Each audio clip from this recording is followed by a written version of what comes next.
You are listening to the IFH Podcast Network. For more amazing filmmaking and screenwriting podcasts, just go to ifhpodcastnetwork.com. Welcome to Filmmaking Conversations with Damien Swaby. Listen to conversations with award-winning filmmakers, directors from the golden age of television, and creatives from the indie film community who continue to inspire the next generation of filmmakers. And now, over to your host, Damien Swaby. Today we're diving into an inspiring journey of a filmmaker who made a bold transition from corporate fashion to the world of documentary filmmaking. Jia Wertz, an award-winning filmmaker and journalist at Forbes, is here to talk about her powerful documentary. We'll explore how a wrongful conviction inspired her to take up the camera and shine a light on the justice system's flaws. Along the way, you'll gain insights into the filmmaking process, learn about the challenges of working with sensitive subjects, and discover how storytelling can be a powerful tool for social change. Get ready for an in-depth conversation on storytelling and the challenges of filmmaking and the pursuit of the truth. Jia, how are you today? I'm good. How are you? I'm absolutely over the moon. So happy that you're able to come on the podcast. I love what I've seen from you. I really do. It really touched me. And we're going to speak on that brilliant award-winning documentary, Conviction. We definitely will do. But you've done quite a lot before you became a filmmaker. So I wonder how you made a significant transition from a successful career in corporate fashion to filmmaking and journalism. What were your early influences that led to this bold shift? And how do you see your diverse background in storytelling techniques, especially in documentary filmmaking? That's a lot of questions in one. That is. Yeah. I should have broke it down. No. I'm just joking. My earliest influence in this world was definitely Reuben Carter's book, The 16th Round. I don't know if you've ever read that book, but it's the book that Denzel Washington's movie, The Hurricane, is based on. Brilliant. I love that film. Yeah. So if you saw Hurricane, yeah, it's such an amazing story, but it's based on a true story. And that story is of Reuben Carter, who was a famous boxer in New Jersey. And he was wrongfully convicted of a crime and put in prison. And I read that book when I was, 19 or something, 20 years old. And I remember thinking for the first time ever that the cops could be bad guys. That was something I'd never realized that could be. As a teenager, I always thought cops were who you call when you need help and that they're the good guys. And that was kind of an eye-opening book and movie for me. And so that wrongful conviction story stuck with me my whole life. It's my favorite book till this day. I still actually send it to friends as gifts. I just think it's a fantastic book. And then fast forward to 2015, I think it was, when the Serial podcast came out. The first season of it, I listened to it. Did you listen to that? No. I think it was 2014 or 2015. I listened to the Serial podcast, the first season, and it was a wrongful conviction story about Adnan Syed. And when I listened to it, all of kind of everything I felt and thought about Reuben Carter's story way back when came back to me. And I was like, wow, this is still, an ongoing issue. Like, here's another story in a very similar fashion where the police kind of coerced, a confession or knew that the person was innocent, but still, convicted them of a crime that they didn't commit. And that really got me incensed. And so I thought, what could I do to help Adnan? So I organized the very first fundraiser for his legal defense fund here in New York. And in the process of organizing that, a friend of mine said, I know a guy who has a very similar story to Adnan. Adnan was a 17-year-old high school student and a classmate was murdered, and they pinned it on him, and he ended up going to prison, got a life sentence. And she said, I know someone who has a very similar story. He was 16 and in high school in Peekskill, New York, and his classmate, who was 15 years old, was raped and murdered. And he also, got 15 years to life in prison. And so I said, yeah, I would love to meet him. She introduced us. And that was Jeff, who my film is about. And Jeff ended up being the speaker at the fundraiser that I was hosting for Adnan's family and Adnan. And then Jeff and I kept in contact over the years. Years later, I was at Adnan's post-conviction hearing, and I was in the courtroom in Baltimore. And I was sitting there, and Adnan had finally gotten his alibi witness to come forward and testify, saying that she was with him at the time that they alleged the murder happened, so he couldn't have done it. And I watched the prosecutor, sitting in the second, I think I was in the second row of that courtroom. And I watched the prosecutor try and discredit the alibi witness at all costs. And it seemed to me that he was willing to, tell little white lies and try and trick her, to try and discredit her. And it was so apparent that he wasn't looking for the truth. He was just looking to win the case. And that to me was so alarming, that this could be our country's justice system. And so I, was there for 5 days and watched this unfold and just couldn't believe what I was seeing and hearing. And so I got back on the train from Baltimore to come back to New York, and it's 3 hours. And I was by myself sitting there thinking, what can I do? This is craziness. And at the time, Making a Murder and The Jinx were both huge on Netflix or other streaming platforms. And I thought, movies get millions of eyeballs. That's how I can raise more awareness. That's how I can get more people to care about this cause while they're also kind of being entertained, because people don't like to be, preached. They don't like to be told, about this cause and you got to help and blah, blah, blah. And I had done that for Adnan's fundraiser. We actually canvassed the streets and we're just approaching strangers and trying to get them to come to the fundraiser and trying to raise money. And it was really difficult and people didn't really care, And so I knew that wasn't a good way to go, but the film seemed like a way to get people's attention in a positive environment. And so I just was so naive. I knew nothing about films. I had never made a film. I had never done any cinematography, knew nothing about it. I came back to New York, enrolled into New York Film Academy, and just started learning and then filming. And that's where the film conviction came from. It was actually my final project at New York Film Academy. And then I continued to film after I finished school. And then Amazon picked it up and, kind of took on a life of its own in film festivals and whatnot. And that's how I made the career change. And I was lucky enough to be at the Peekskill Film Festival. That's right. Yeah. It is a crazy, crazy world.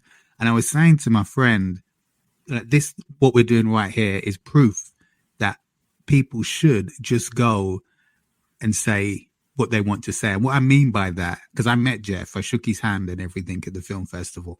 That's and I was amazing. thinking to myself, I should say, I've got this film podcast. It's called Filmmaking Conversations. I really like what I've seen. Would anyone in the team like to come on the podcast so we can discuss it?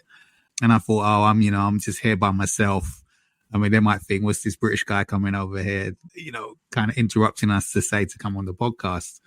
Because when I sat in the cinema, you guys would call a theater, I had a real feeling about this documentary that I thought this is something that I really would like to speak about and let people know about because it's important. It was made really, really well. And the Q&A afterwards provided me with a lot of information, I felt. And I also felt that the information that was coming out was vital for people to hear about, because justice can really not come to some of those who need it or deserve it, whichever way you want to put it. When you were around in cinemas / theaters, whatever, depending where we are internationally, want to call it, how did you feel when you got the reaction from people around you? What was the buzz like about your documentary? Oh, you know what? It's been, first of all, I love that you were there at the Peekskill Film Festival. Too. I mean, that's so awesome. We have to talk more about that. And you should have absolutely talked to us about the podcast. We would have said, hell yes, that day. Yeah, crazy. Yeah. But it's been amazing, because when I started doing this work, the whole reason I did it, and my goal at the time, was just to raise awareness. I thought if I can just raise awareness and get through to people that wrongful convictions is a much bigger problem and a cause that, we as the general public need to get behind, I would be ecstatic if I could just do that. And I've seen that happen time and time again. I know multiple people who have, approached me and watched the film and said how much impacted them. Some people even said that they were going to go and do some work in this field now because of the film. And so for me, I thought, that's what I wanted to accomplish. And I'm already accomplishing that. And in addition, I've spoken at multiple colleges and high schools and screened the film and talked to law students. And, these will be our future jurors, lawyers, judges, police officers. And so to have them exposed to something like this at such a young age, I think there'll be a trickle effect in the future that will be positive. And so for me, I felt like I kind of achieved what I wanted to achieve with it, which is a great feeling. Of course, now I have a new goal. Now I want to tell a story in my next film about someone who's currently incarcerated, so we can hopefully help their case and help them get out, instead of telling the story of someone who's already been exonerated. And what were the key skills you think you learned from the New York Film Academy that helped you make this documentary? Oh, that school, I mean, I took a workshop. It was under 2 months. It wasn't even, an entire film program. It was such an amazing experience. Some of the professors there, one of them had worked on the Ruth Bader Ginsburg doc. One had worked on Free Solo, the mountain climbing one. So they were really, well-known films. And so to have that caliber of talent teaching you what to look for in your own footage and in your own edits was invaluable. I mean, it was just amazing. They taught everything from how to use a camera, how to light a situation with natural light, or even really inexpensive lighting or expensive lighting, like all your options, how to do a run and gun, like if you're doing it on your own and you only have yourself or two people, how to do the audio and the video and how to get good quality. And it was an amazing experience. They taught me everything, like A to Z, everything. The things you learn on Conviction, will you do them the same on your next documentary, or will you have a bigger crew? Will you have more expensive equipment, for example, or would you keep it as it were? Yes, that's a great question. Two things I'll say. So I just finished my feature film. It's called 16 Years.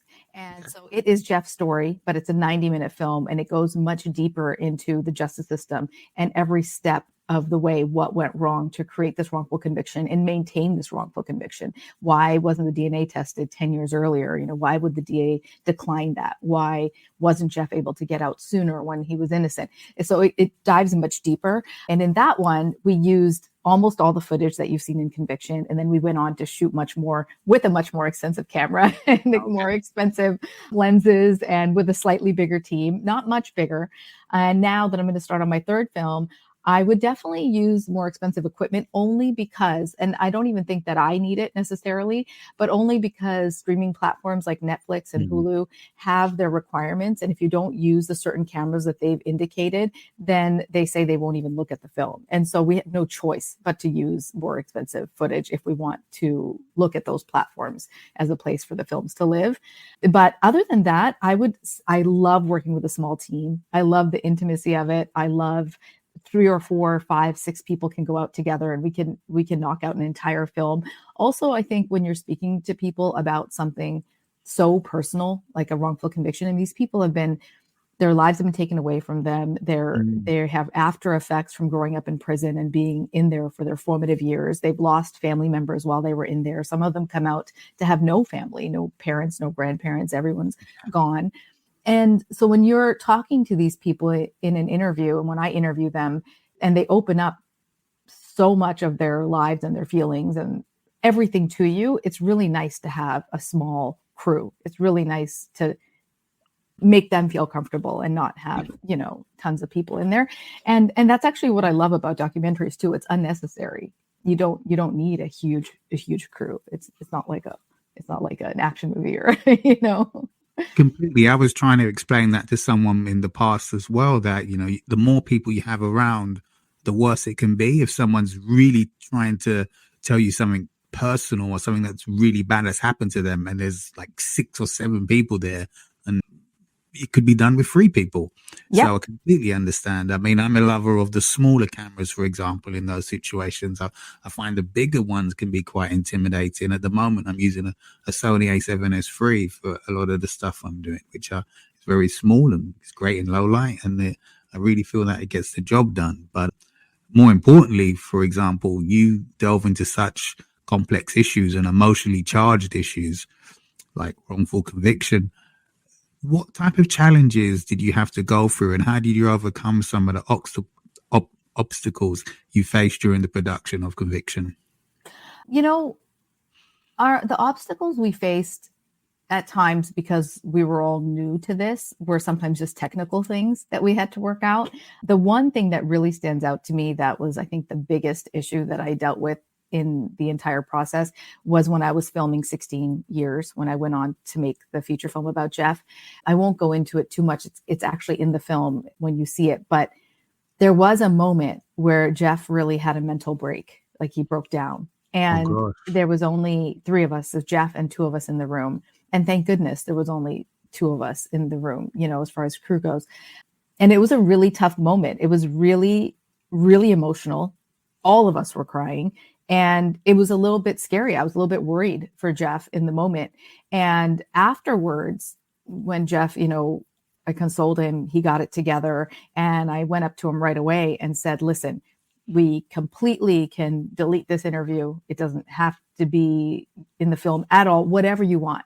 And even though he had just had this episode minutes ago, he said to me, no, you should absolutely put this in the film. He said, if it's not in the film and people don't see it, then what was it all for? Why did I go through all of this if people can't even see what they did to me? He's like, they should see it, which I thought was very brave, very big of him. But in that moment, I questioned if my work was good or bad, because I thought, I never want to re-traumatize somebody. That's the complete opposite of what I want to do. And so I really questioned my own work in that on that day. But the way Jeff put it to me afterwards made me feel a lot better, actually, about the work, and it is in the film, and it's really, really powerful and really, really heartbreaking, but it is in there.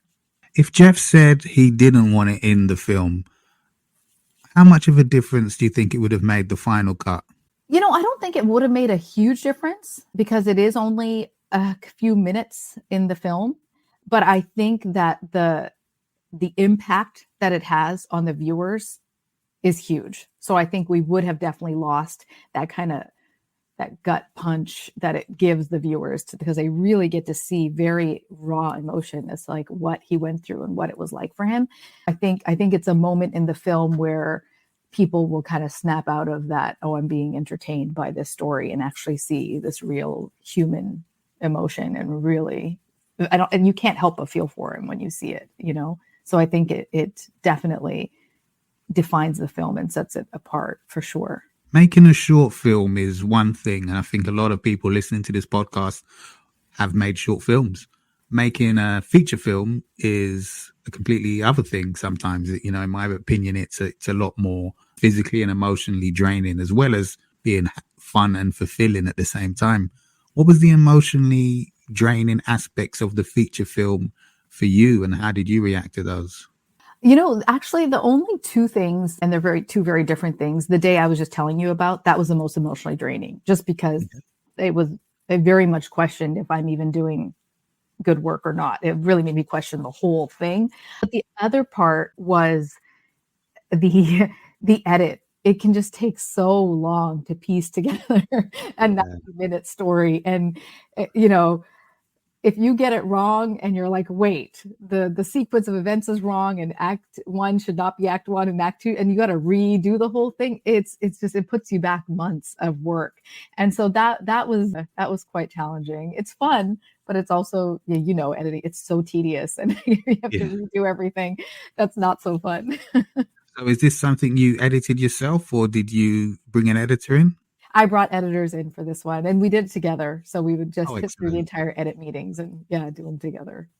So when you go through the edit, you've got a final cut, you show it to people who you value and you care for. What was the most memorable feedback that they gave you, or that anybody gave you?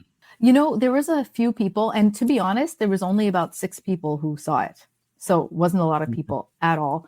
But at least half of those people are people that I had never seen cry before, and they were all crying in the film, which was really moving, that it had that kind of impact on them. Also made me realize that it is striking a chord, because some of these people I've known for a really, really long time. I've never seen them cry over anything, So that was that. It's odd to say that was good, but that was good. Yeah. And what did Jeff say when he saw the film? And in your opinion, is Jeff okay? Yes, Jeff is great. Jeff is wonderful. He is. And I'll tell you about Jeff for just 1 second. I've known him for 10 years almost now. And when I first met him, he had visible After Effects. He still does. But when I first met him, and he was the first person I knew personally that was wrongfully convicted, he would get agitated, and, his mannerisms and stuff were strange. And I was trying to figure out, sometimes I'd be talking to him and I'd be like, what's happening here? I couldn't figure out what was going on. And then I learned more about wrongful convictions, and there's so much abuse and trauma that goes on in prisons. Yeah. And so these are people who are dealing with all of that. And so loud noises used to bother him a lot. And so it's New York, we're in New York City. There'd be, cars honking 24/7, his phone's ringing, just everything is going at all times. And he would get really agitated. He would stop talking. He would want to wait till it quiets down. And I noticed this at first, and I thought it was strange. I didn't understand what was happening. And then the more I got to know him, the more I understood what he was going through and what was happening. And so, I was just patient with him. And today, 9-10 years later, he doesn't have as many after effects. I see it firsthand. He doesn't get agitated by these loud noises. Like, he's adapted. And when I met him, he'd only been out for 9 years, I believe. And now, he's been out for a lot longer, of course. Actually, when we started filming, he'd been out for 16 years. And so, when Conviction came out, he'd been out for 16 years. And so he's really grown, and, I can see it visibly, which is really, really nice. I'm really glad to hear that. And I hope he was happy with the final cut of the film. Oh, he was ecstatic. He had a really hard time getting through the first viewing of it. He was crying uncontrollably, to the point where I stopped the film halfway through and said, we can just stop. Yeah. We don't have to watch it. And he said, no, I promised you I was going to watch it. I was like, no promises. It doesn't matter at all. We're friends. And if it's too hard to watch, we don't have to watch it. And he said he wanted to. He said he really wanted to. It was just really hard for him, because it's like reliving every step of the way, every step of the process that he went through. But we watched it, and he loved it. He said it's 500% better than the short, wow. Which was really nice to hear. Yeah, he just loves it, which makes me really happy, because that's what's most important, that I did justice to his story, because he trusted me with his story, And as the founder of Studio 15, a socially responsible fashion brand, how do you balance your roles? Because gosh, you're like into fashion, filmmaking, and journalism. It couldn't be harder. I don't. I don't. So the fashion stuff totally went on the back burner. Okay. I do it on the side, more as a side gig when and if I have time. I'm not really doing much of that anymore at all. So I just do the film, the podcast. I have a podcast called Speaking of Crime, and the journalism. I write for Forbes. And so I just do those three things mostly. But even so, you say just journalism, you write for Forbes. That's quite a big thing to go alongside filmmaking, I would think. It is. It's such a great, it's Forbes. I didn't want to give that up. So I just have to find the time and maintain it, The thing about film is, like, right now, for example, I finished 16 years, and now the agent has it, and he's shopping it around to the streaming platforms. The podcast is something that we can do weekly or bi-weekly, because you can record, as multiple episodes. And so right now, I have the time. I can devote a couple hours every morning to do the work for Forbes. And right now I'm not shooting every day. So you just have to kind of parse out your time, and schedule everything in. Yeah. And what has to be involved in the type of story that you would like to tell? Is there any kind of set parameters that you have for yourself when it comes to making sure you're telling the stories that you want to? The whole reason I got into into filmmaking, is because of wrongful convictions. That's what I was mentioning to you with the non-story that first kind of got me on this path. So I only want to tell stories of wrongful convictions. Those are the only types of films I want to make, because my whole goal is to help people that are in this position. It was so heartbreaking when I first realized that I wanted to do more in this field. I was at the post-conviction hearing for Adnan, and his family was just so kind. I was staying at a hotel in Baltimore, downtown Baltimore. And the first day of the court hearing, they came and said, "Where are you staying?" And I said, "Oh, at this hotel, just like walking distance from here." And they were like, "Absolutely not. This is not a safe area. Like, you cannot stay here." And I was like, I'm fine. And they were like, "No." And his family and friends drove me to the hotel, had me pack my things, and checked me out of the hotel and said, "You're going to come stay with us at our house." Adnan's mom was like, "Stay at my house." And, Rabia's sister was like, "Stay at my house." Rabia was the advocate who brought Adnan's story into the mainstream media and into Serial. And so I ended up staying with them for the whole week. And so every day for 5 days, I would drive to the courthouse and back with Adnan's family. And one day, I think it was day 3 or day 4, we were driving back after the court hearing. And Adnan's mom said to me, what happened? I don't understand. And I was like, what? What do you mean you don't understand? She's like, I don't understand what happened in the courtroom. And I was beside myself because he'd been in for almost 20 years. It'd been 17, 18 years at this point. This was his one chance to get out, possibly. His alibi witness had spoken up for the first time ever. And this is like 3-4 days into a 5-day hearing. And the mother of the person who's wrongfully convicted is asking me, what happened today? I don't understand.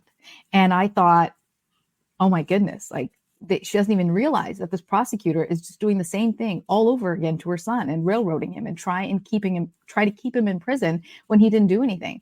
And I was heartbroken for her. And so I speak Urdu. So I explained to her what had happened in the courtroom in our language.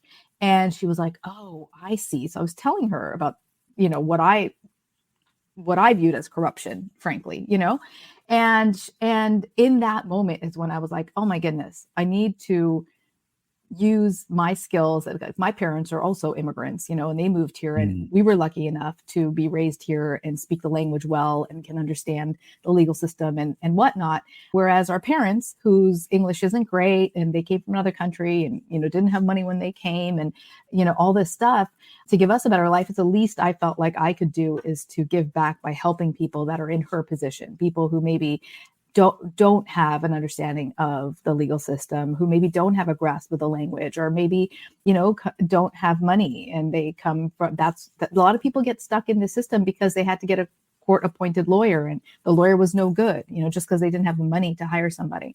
So my goal really is to tell stories of those people who could use the help in one way or another. That's amazing. That's so kind of you to think about it in that way, to give back.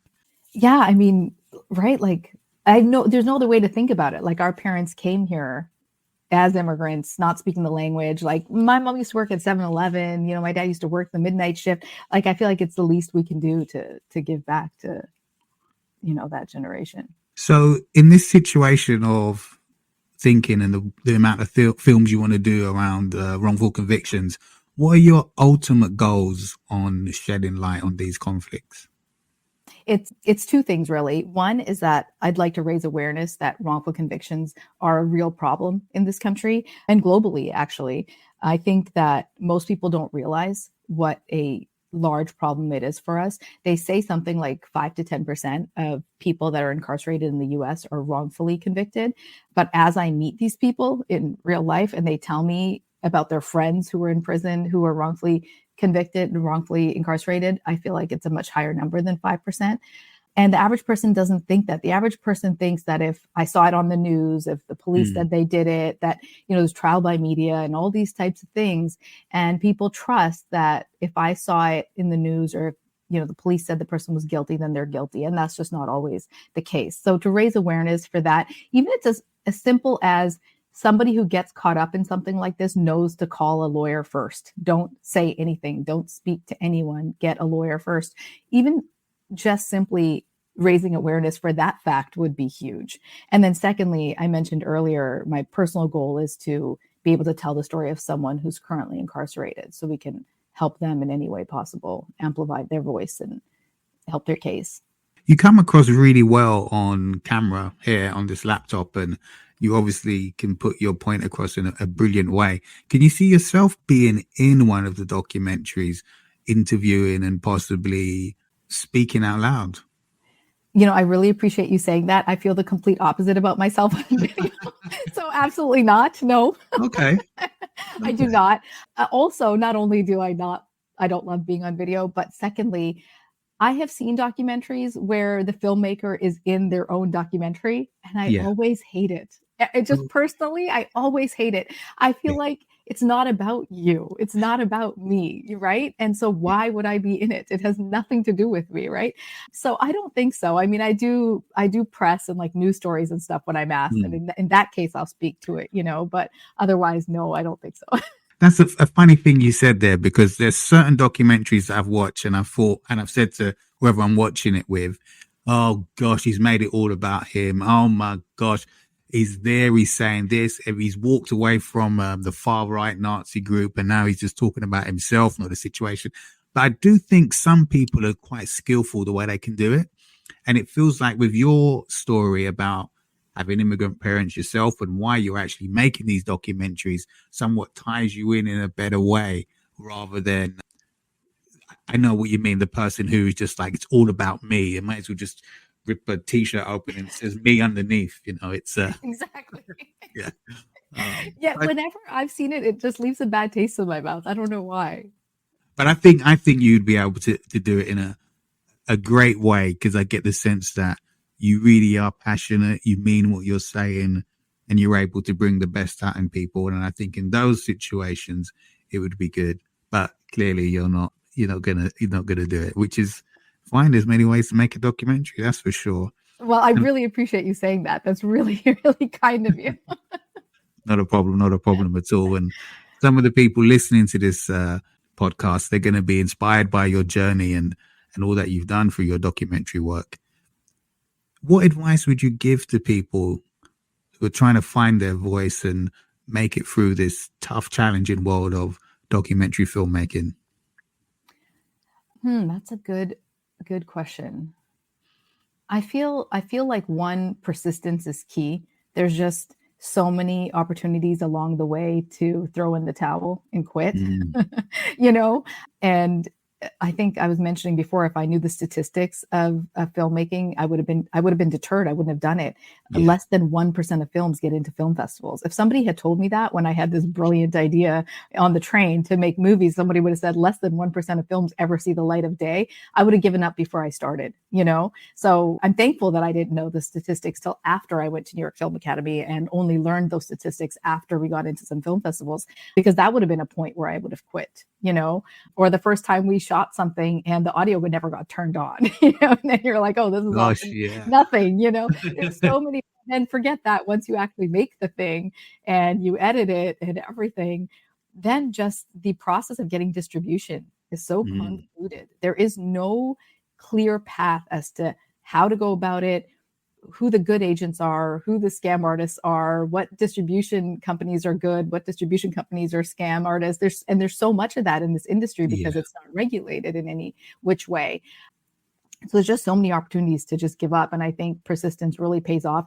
I also think the whole industry, and especially us, like indie filmmakers, would really benefit from banding together and creating some kind of database of legitimate distribution companies and legitimate agents that we've all had good experiences with. So we all have a place to start and a place to go where we know it's going to be, the work is going to be authentic and the person's actually going to work for you. Well, because Yeah, right. I've heard countless stories in like filmmaking groups that I'm in where people say, oh, this distribution company said if I pay them this, they would do X, Y, Z. And of course, that's a scam. And so many filmmakers lose money and time, or their films, their entire films, they give them to somebody and then it gets put on YouTube or they're shelved. Exactly. So that would be just that was something I was searching for a long time. I spent probably a good part of a year during COVID just trying to research this information, because I was like, who do I take it to? I don't even know who to take it to now that it's done. You know?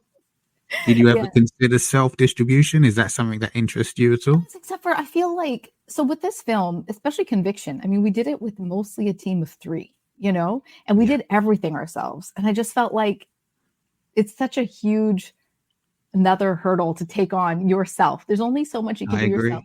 And also, I feel like when you do, I am such a, like I said, type A personality, and I have this gene where I'm like, I think I can do everything. So I'm like, oh, I'll figure it out. I can do it. That's why I was like, I'll learn the audio. I'll learn the camera. I'll learn this. I'll learn editing. But at some point, it's nice to have other creative input, to have other set of eyeballs, somebody else's mind, to make you see things differently. And also when you have a team of people, you have greater resources because it's their network and your network. And you just have more people talking about the film, more people sharing it with their friends and family and whoever. And there's a lot of importance in that. And I kind of had to learn the hard way, because I was like, oh, I'll just do it myself. I'll do it myself, to a point where I was like, doing it in this cocoon that I'm doing it in by myself over here is not really helping me get the information out into the world at all. Nobody even knows I'm doing this, just sitting here on my laptop doing all 6 roles. That's true. Not really a good way to go about it.